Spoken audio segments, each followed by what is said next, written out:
রাজ্যপাল সিভি আনন্দ বোস তিনি বলছেন, ভোটের প্রথম দিন থেকেই ময়দানে থাকবো। হিংসা এবং দুর্নীতি রোখাই আমার প্রাথমিক লক্ষ্য। রক্ত দিয়ে রাজনৈতিক হোলি বাংলায় আর হতে দেওয়া যাবে না। ভোর 6টা থেকে রাস্তায় থাকবো, মন্তব্য রাজ্যপালের। I will be in the field right from day one of the election. My two priorities will be to see that violence is ended, corruption is ended in election. That I will do to the best of my ability. I will be on the road at 6 a.m. before others wake up.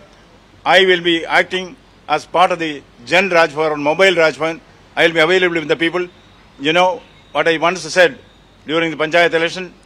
Political holy with the human blood will not be allowed in Bengal anymore. EVM নিয়ে নির্বাচন কমিশনকে সতর্ক করলেন কংগ্রেসের লোকসভার দলনেতা Adhir Chowdhury. EVM और VVPAT इस तरीके से इस्तेमाल होना चाहिए कि लोगों के मन में कभी शंका ना पैदा हो कि मेरा वोट मेरा मन का माफिक हुआ या नहीं। ईवीएम को लेकर काफी शंका पैदा हो चुके हैं आम लोगों के बीच, तो इसलिए विपक्ष की पार्टी की तरफ से हमारे चुनाव आयोग से जरूर हमारी मांग रहेगी, हमारी तरफ से ज्ञापन होगी कि हम क्या क्या चाहते हैं।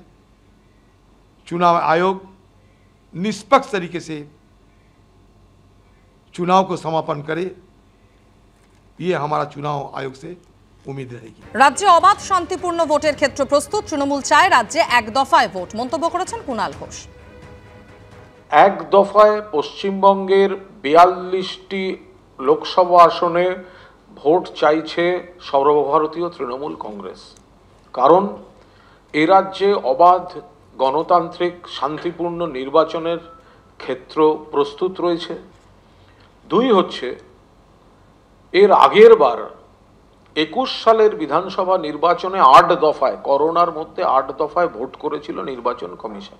তৃণমূল কংগ্রেসই তো বিজয়ী হয়েছে। তার কারণ এই দফায় হচ্ছে কি হচ্ছে এগুলো সব পরের কথা। মানুষের সঙ্গে সংযোগ আছে না নেই, মানুষ চাইছেন কি চাইছেন না।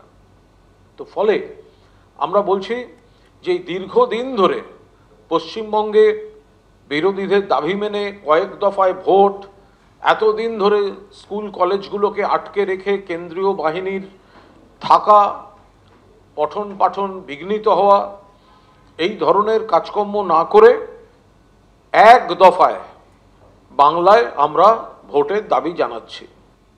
অর্থাৎ রাজ্যের শাসক দল যখন বারবার বলছে যে রাজ্যে শান্তিপূর্ণ ভোট করানোর পরিস্থিতি রয়েছে, তখনই বিরোধীরা বারবার সরব হচ্ছেন। 27 দিনে 56 জন খুন হয়েছে বাংলায়। এই পরিস্থিতি তৈরি না হলে কেন্দ্রীয় বাহিনীরও প্রয়োজন হতো না, পাল্টা শ্রমিক ভট্টাচার্য। 27 দিনে 56 জনকে খুন করেছিলেন, ভুলে গেছেন? সব সময় হিসাব হবে, বন্দুকের বদলা বন্দুক দিয়ে নয়, আইনি বিচার হবে। এই পরিস্থিতি যদি তৈরি না হতো তাহলে আজকে কেন্দ্রীয় বাহিনীরও প্রয়োজন হতো না।